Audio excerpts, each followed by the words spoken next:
The Fuyuan residential area in Xianyang City, China, was once known as a peaceful place, but now it is shrouded in a dark atmosphere after a horrifying crime. The wife of a prosecutor was brutally murdered in her home. She was viciously attacked while wearing her nightgown. The dim light reflected off the chilling streaks of red blood. During the investigation, police were shocked to find 138 bullets hidden alongside millions of dollars in valuable stocks. These pieces of evidence began to unravel a darker, more complicated story. The news of this shocking crime quickly spread across China. Rumors of power deals, money, and revenge pushed the investigation into a whirlwind of unimaginable secrets. But when the true culprit was discovered, everyone was left in disbelief. So, how did this case unfold? Let's explore together with Crime Documentary Files. At the Qindu District Police Station in Xianyang City, China, a group of officers was working when the sudden ring of the phone shattered the quiet atmosphere. One of the officers picked up, his face growing tense as he listened to the urgent voice on the other end of the line. There had been a murder in the Fuyuan neighborhood. None of the officers could have imagined a murder taking place here, in a neighborhood where most residents were either wealthy business people or high-ranking government officials. Additionally, the area's security was known to be top-notch.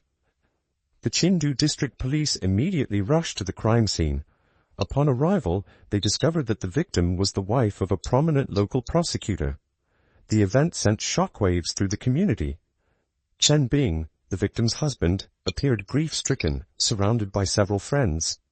He approached the police and explained the situation, recounting the events in a choked voice as he struggled to contain his emotions while describing the horrific incident that had just happened to his wife. Chen Bing recounted that, as usual, he left for work at the prosecutor's office that morning, leaving his wife Wang Ling still fast asleep at home. As a private business owner, she didn't need to wake up early. He didn't think much of it and hurried out of the house. However, while he was at work, he unexpectedly received a call from a friend named Lu. Lu said, "I need to speak with Wang Ling urgently, but I can't reach her. Her phone keeps going straight to voicemail." This made Chen Bing anxious. He tried calling their landline at home, but no one picked up. Chen Bing's professional instincts kicked in, and he felt something was wrong. He immediately called a neighbor who lived on the third floor, asking them to knock on the door and wake up his wife. The neighbor knocked for a long time but got no response. Meanwhile, Chen Bing kept trying to reach his wife's cell phone, but it remained off. This heightened his concern, as Wang Ling was very responsible with her work and always kept her phone on 24/7. Now several hours had passed, and there was still no way to contact her. Worried about his wife's safety, Chen Bing and a few friends returned to their home in the Fuyuan neighborhood late at night. When they arrived, he realized he had forgotten his keys. Chen Bing knocked on the door repeatedly, but there was still no answer. One of his friends climbed over the balcony from the adjacent apartment to get inside. However, since the balcony door was locked, they could only look through the glass and saw Wang Ling lying motionless on the bed, with blood all over the place. The friend immediately cried out. Chen Bing quickly called the police. When the police arrived, they broke the lock and were met with a horrifying scene inside. The victim, Wang Ling, was lying on the bed in her pink nightgown. Her face was covered with clothing, and her chest and abdomen were covered in wounds, while the lower part of her body was completely exposed. There were even a few strands of male hair left in her genital area. Her body had been tied with nylon cords and lay on blood-soaked bedsheets. Her eyes were wide open, and her mouth was gagged, creating a chaotic and disturbing sight. Signs of a violent struggle were evident on the floor, with 2 sets of shoe prints indicating a brutal fight had taken place before Wang Ling's death. The presence of scattered bloodstains throughout the room, along with blood on the victim's sleeves, led police to suspect the involvement of a third party, aside from Chen Bing and Wang Ling. Although the room showed signs of a struggle, the perpetrator left no fingerprints, and both the windows and doors remained intact. A thorough examination of the crime scene revealed additional suspicious evidence, further complicating the mystery of the murder. a large quantity of ammunition including 138 bullets, as well as over 100,000 yuan in cash and securities worth approximately 2 million yuan, equivalent to about $280,000, were found in the home of Chen Bing and Wang Ling. Chen Bing explained that, as a prosecutor, he had the legal right to possess a service weapon and claimed that the ammunition had been a gift from a soldier friend. As for the large amount of cash and valuable securities, he stated that they were from his wife Wang Ling's business dealings, and he claimed to have no knowledge of these assets. Due to Chen Bing's prominent position as a high-ranking government official, and with his upcoming promotion to chief prosecutor, the brutal murder of his wife quickly drew public attention. Recognizing the severity of the case, the police formed an investigative team and immediately got to work. According to the autopsy report, Wang Ling sustained 21 stab wounds, each one fatal, indicating that the perpetrator acted with extreme hatred or had an innately violent nature. The police considered several theories. The first theory was the possibility of a break-in with the intention to rob, as traces of blood-stained gloves were scattered at the scene. However, this conflicted with the fact that a large amount of cash remained untouched in the cabinet and the drawers had not been disturbed, even though their contents were not well hidden. Some detectives speculated that the suspect may have committed the murder and then panicked, fleeing without taking anything. However, upon further investigation, they discovered that the suspect had stayed at the crime scene for at least 30 minutes after committing the murder, ruling out the possibility of fleeing in panic. This made the theory of a robbery gone wrong followed by murder seem unlikely. The second theory was that the break-in's primary goal was to kill the victim. Wang Ling's arms were tied behind her naked body on the bed, with signs of a struggle, and several strands of male hair were found in her genital area that did not belong to Chen Bing. Initially, this led the police to suspect that the crime involved breaking in and sexual assault. However, after a thorough forensic examination, no signs of assault were found on Wang Ling's body, and no traces of semen were discovered, indicating the suspect had not sexually assaulted Wang Ling. This raised questions about the source of the male hair and whether the suspect intended to kill after successfully breaking in. The final theory revolved around the possibility that the killer acted out of love or revenge. The police began to suspect that the case might be related to conflicts in Wang Ling's personal life. However, after investigating, they found that Wang Ling was an upstanding woman with no rumors of any illicit relationships or enemies in her business dealings. She treated her employees well, leaving the police unable to determine whether this was a crime motivated by love or revenge. This forced them to shift their focus to Wang Ling's husband, Chen Bing. During the investigation, the police considered Chen Bing's unique position at work and hypothesized that criminals he had previously prosecuted might have broken into his home to exact revenge by killing his wife and staging the crime scene to mislead the investigation. However, the police found no weapon or other tools used in the crime, and the evidence at the scene was insufficient to identify the perpetrator. As a result, the case hit a dead end. Chen Bing later organized a grand funeral for his wife, expressing his deep sorrow and hoping the police would soon find the killer. However, more than 2 months had passed since the crime occurred, and the police still had no significant progress in the investigation. A detective discovered that the relationship between Chen Bing and Wang Ling was far from good. They frequently argued, and at times their fights would escalate to physical violence, disturbing their neighbors. Wang Ling's close friend also revealed that Wang Ling's business was actually controlled by Chen Bing. He leveraged his power and social connections to secretly manage everything, while Wang Ling merely acted as the public face. Additionally, Chen Bing exploited his position for corruption, accepting bribes, and he was involved in money laundering. He also had numerous mistresses. In 1996, Wang Ling caught Chen Bing in bed with another woman. The woman was a recent college graduate in banking. Although Chen Bing became more discreet afterward, he continued the affair with the student, and they even had a child together. Shockingly, the woman introduced her younger sister to Chen Bing, and he maintained relationships with both siblings simultaneously. Chen Bing spent a significant amount of money on his sugar babies. This infuriated Wang Ling, prompting her to tighten control over the company, particularly the finances, preventing Chen Bing from using company funds to support his illicit affairs. This control led to increasing resentment from Chen Bing, and their marital conflicts intensified. The police later found 20 farewell letters in Wang Ling's company safe, along with 6 notebooks. The contents of these items largely corroborated what Wang Ling's close friend had shared. Considering all these circumstances, the police concluded that Chen Bing was the prime suspect in his wife's murder. However, the major crime investigation team believed that due to Chen Bing's prominent position and the lack of solid evidence, they couldn't rush to a conclusion. They invited Mr. Wu Guoqing, a former seasoned criminal investigator, to join the investigation. His involvement shifted the course of the case. Mr. Wu Guoqing led his team to re-examine the crime scene. He meticulously searched every corner of the room and discovered 2 faint bloodstains on the bedspread, along with a very distinctive knife mark. It was from a slightly curved blade, which matched the wounds on Wang Ling's body perfectly. From this, they were able to identify the shape of the murder weapon. Wu Guoqing also analyzed the scene further and found that although there were only 2 shoe prints at the crime scene, they were all facing inward, with no footprints leading out of the house. The fact that the footprints didn't overlap suggested something unusual. Upon a more thorough examination of Wang Ling's body, he discovered that she could have survived the first 4 stab wounds. However, there were no bruises or abrasions around the areas where she had been tied, indicating no signs of a struggle. This seemed illogical, as even if she had been tightly bound, it's hard to believe that a victim wouldn't have reacted in some way when facing a deadly weapon. Wu Guoqing concluded that Wang Ling had likely lost consciousness before being attacked.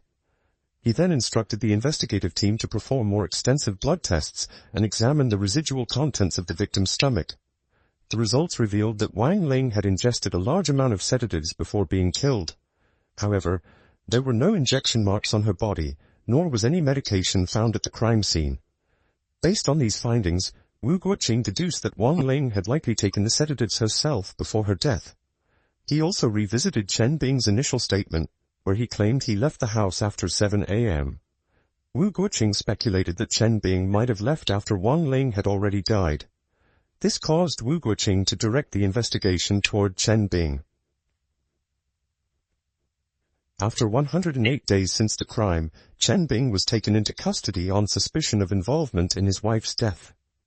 Although he was interrogated several times, Chen Bing remained silent, and the police lacked clear evidence to definitively accuse him of being the murderer. However, Wu Guoqing and the major crimes investigation team didn't give up and soon made a significant breakthrough. Experts thoroughly analyzed the shoe prints at the scene and realized that, despite efforts to disguise them, the prints perfectly matched Chen Bing's shoes. At the same time, police discovered that Wang Ling had no history of sleep problems and had not purchased any sleeping pills, ruling out the possibility that she took the sedatives herself. Further investigation revealed that only 2 people were at home the night before the murder, making Chen Bing the prime suspect. A former classmate provided critical information, stating that Chen Bing and a few friends had once been gifted curved knives. Upon comparison, police found that the wounds on Wang Ling's body perfectly matched that type of knife. Although Chen Bing claimed that his knife had been lost a long time ago, this evidence led the police to conclude that he was the one responsible for his wife's death. The deeper the investigation went, the more of Chen Bing's crimes were exposed. In his role as head of the anti-corruption department in the Qindu district, he used his connections to borrow 4 million yuan, approximately $560,000, from a state-owned bank, secretly transferring the money under Wang Ling's name to the largest car dealership in Xi'an, earning 2 million yuan annually. Within just 6 years, Chen Bing had quietly accumulated over 12 million yuan, about $1.7 million. Moreover, in gambling circles, rumors abounded that Chen Bing was an unbeatable player, always coming out on top in every game. When he ran out of money at the gambling table, all he had to do was make a call to those seeking his favor, and they would promptly send money. Chen Bing not only abused his power, but also exhibited terrifying arrogance. After being appointed chief prosecutor, there was an incident where he took a taxi while wearing civilian clothes. When they arrived at the destination, the driver asked for payment, only for Chen Bing to coldly pull out a gun and say, "Do you know who you're asking for money? Look at who I am." The terrified driver thought he had just encountered a violent criminal and immediately reported the incident to the police after escaping the frightening situation. However, the case was swiftly covered up, leaving no trace in the records. Chen Bing continuously flaunted his arrogance. Just days before the crime, knowing he was about to be promoted to head of the Anti-Corruption Bureau, he boastfully declared at a party, "Who in Zhanyang dares to touch me? If I'm not at peace, no one will live in peace." Even at a school reunion, he didn't hesitate to brag, saying that while he didn't have the power to appoint county officials, he could easily make them lose their jobs. A close friend of Chen Bing revealed that his arrogance didn't just stem from his personality, but also from the backing of higher powers. During his time as chief prosecutor, two major scandals occurred. First, a dangerous criminal mysteriously escaped during an interrogation and has remained at large ever since. Second, a suspect jumped from a building during a crime scene identification and died instantly. Normally, such incidents would result in the demotion or dismissal of a prosecutor, but Chen Bing remained unscathed, and his power only grew stronger. On February 18th, the police in the Qindu district of Shanyang City officially arrested Chen Bing for his involvement in the murder of his wife, Wang Ling. During the lengthy interrogation, with questions probing deeper into every detail of the case, Chen Bing could no longer conceal his guilt. Under relentless pressure from the police and mounting evidence, he was forced to confess to the entire sequence of events leading to his wife's murder.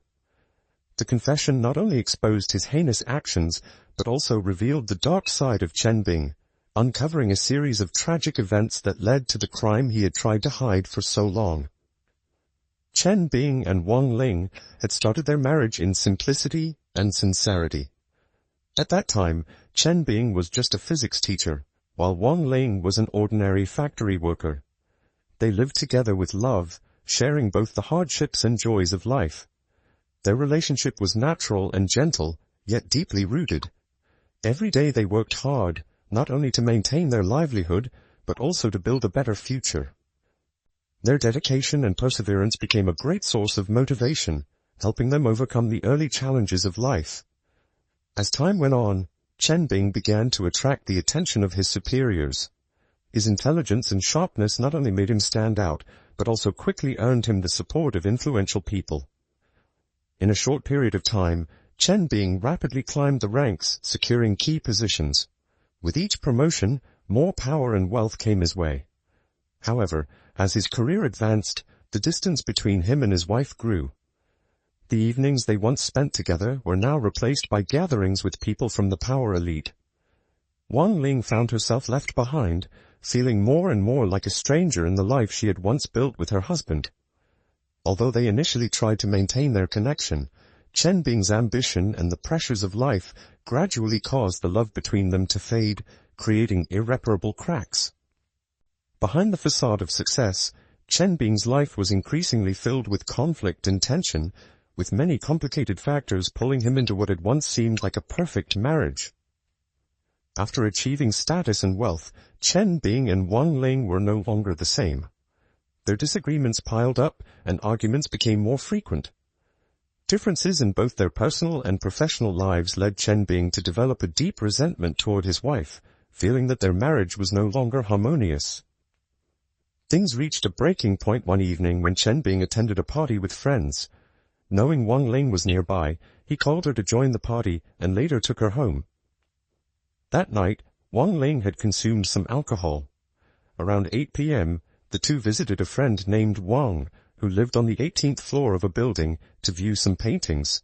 During the conversation, Chen Bing expressed doubt about the authenticity of one of the paintings, suggesting it wasn't worth much. Wang Ling, believing he was mocking others, couldn't hold back and scolded him in front of everyone, causing Chen Bing to feel deeply humiliated. Enraged by the public embarrassment, Chen Bing's anger simmered and became uncontrollable as they made their way home. As they entered the house, the argument escalated into a heated shouting match.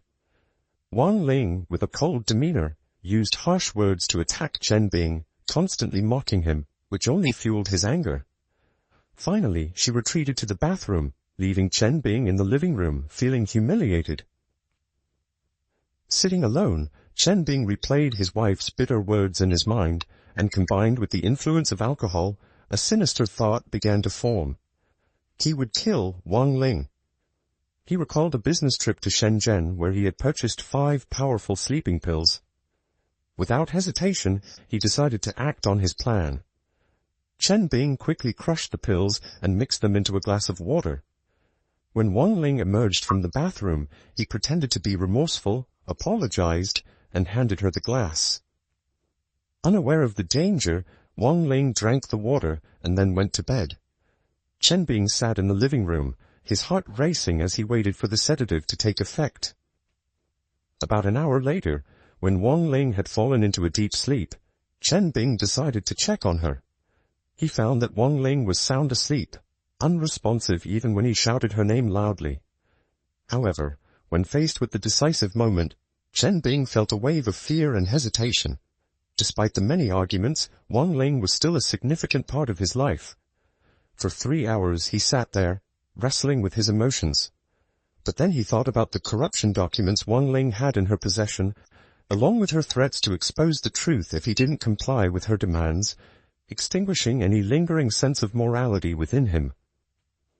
Unable to bear the pressure any longer, and after hours of internal struggle, Chen Bing decided he had to act before things spiraled out of control. Around 4 a.m., Chen Bing began preparing for his brutal plan. He quietly put on white gloves, grabbed a nylon cord, and took the curved knife that his classmate had gifted him. As he walked into the bedroom, he called out Wang Ling's name, but there was no response. To ensure she wouldn't wake up, he quickly tied her up with the nylon cord. In a fit of rage, Chen Bing forcefully stabbed Wang Ling twice in the chest. Although she was already in a dazed state, she muttered weak, faint sounds. Fearing that her cries might be heard by someone, he quickly dropped the knife and gagged her with a piece of cloth. Not stopping there, he proceeded to slash her 2 more times, and it was the 4th strike that caused her to stop breathing entirely. But even after he ceased, he couldn't escape the haunting feeling. Wang Ling's eyes remained wide open, staring at him, as if casting an eerie curse that would follow him forever. In a state of frantic fear, Chen Bing hastily threw the knife aside and pulled a piece of cloth over her face, desperately trying to erase the horrific image from his mind. Finally, with his years of experience in the field, Chen Bing began staging the crime scene in a calculated and meticulous manner. First, he overturned the pillows and blankets on the bed to make it appear as though a violent struggle had taken place, trying to create the illusion that Wang Ling had fought back in desperation. His bloody fingerprints, left behind while wearing gloves, were carefully placed throughout the house to disguise the crime as a robbery gone wrong. He didn't stop there. He also ransacked drawers and closets, further adding to the staged evidence of a break-in. To make his act even more convincing, Chen Bing took an audacious step. He pulled out a brand new pair of shoes that had never been worn before, and carefully walked around the house, creating footprints completely different in size from his own.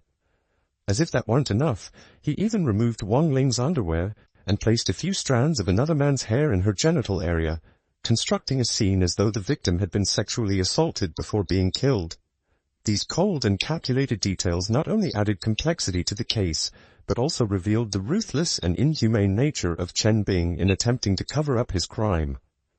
Once everything was arranged according to his plan, Chen Bing meticulously gathered all the items connected to him, from the curved knife he had used to the nylon cord and white gloves, and packed them all into a paper bag. Around 6 a.m., while the city was still shrouded in thick morning fog, he quietly left the house carrying the paper bag that held his secrets. As he approached the Weihai Bridge, he didn't hesitate to throw the bag into the river, letting the evidence sink deep into the water. Chen Bing then returned home, keeping his composure and pretending as if it were just another ordinary day. At about 7:40 a.m. he left for work, confident that everything had been perfectly staged. However, Chen Bing had no idea that his crime would be uncovered so quickly. Chen Bing's case quickly garnered public attention. On November 22, 2004, the People's Procuratorate of Xianyang City officially filed charges against Chen Bing, accusing him of serious crimes, including premeditated murder, illegal possession of weapons, and accepting bribes. The case was transferred to the Xianyang Intermediate People's Court for trial. However, due to privacy concerns, the trial was conducted behind closed doors, and details of the case were not made public. During this time, Chen Bing confessed to all charges, but at the first trial, held on January 17, 2005, Chen Bing suddenly recanted his entire confession. He denied the charges and claimed he was innocent.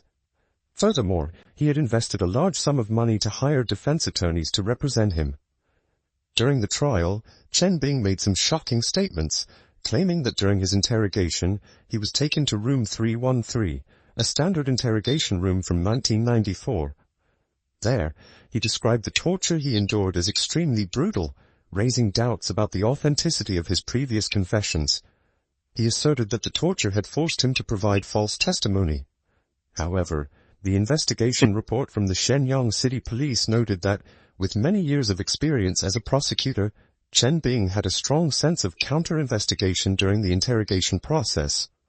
While in detention, he refused to admit to the charges of murder. He also underwent several rounds of legal education and continuous re-education. These factors raised further doubts about the credibility of his statements and confessions, making the case even more complex. On April 5, 2004, Chen Bing finally fully confessed to his crimes in a detailed testimony during the trial. The police stated that no coercion was used during the collection of evidence and denied any allegations of using violence to extract a confession. At the trial, Chen Bing described his deteriorating health while in custody. He claimed that 2 cellmates could testify to his condition, as his legs had become severely swollen, and he experienced significant pain in his arms for an extended period. The situation was so severe that he couldn't use the bathroom on his own and required assistance from others. Chen Bing also stated that during a brief period of detention in a particular building, a female staff member witnessed him being forced to confess under extreme pressure. The woman was so shocked that she accidentally shattered a hot water bottle. After the incident, the female staff member mysteriously disappeared, leaving no trace of where she went, raising suspicions and questions about the fairness and accuracy of the investigation.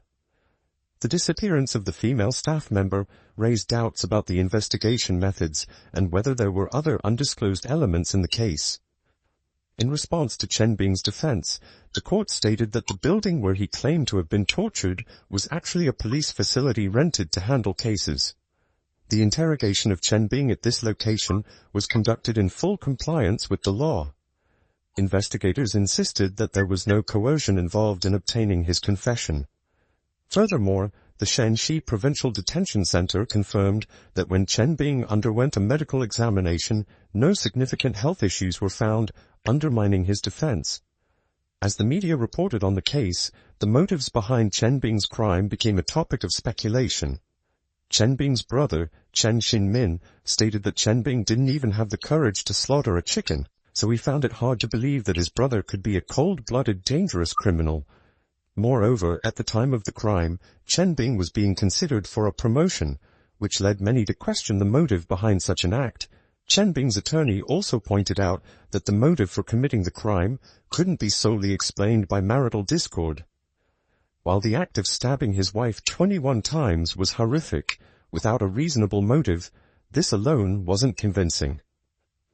The investigation lacked a clear motive, and crucial evidence such as the weapon, gloves, leather shoes, chemicals, and the cup containing sedatives had not been found. Some people questioned that if Chen Bing had truly committed the crime in his home and knew the police would investigate, why didn't he flee with the bribe money he had received? The charge of bribery alone in China could result in a severe sentence, regardless of whether he had killed his wife or not.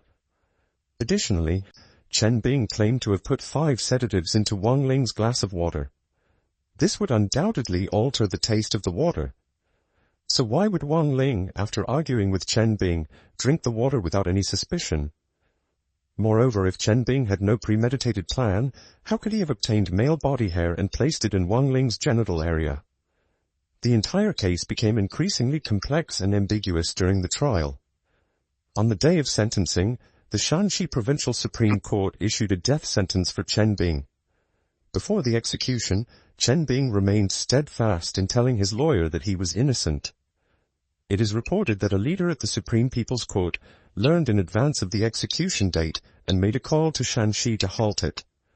However, by the time the call was made, Chen Bing had already been executed by gunfire, and the sentence had been carried out. After the execution, Chen Bing's body was not released to his family but was quickly cremated. The questions surrounding the case remained unresolved, and in the end, no one could definitively say whether Chen Bing was truly the killer. Only Chen Bing knew the truth, and with that, the case came to an end. What do you think about the actions and crimes of the prosecutor in this case? Leave your thoughts in the comments below and let's discuss. Goodbye, and see you next time.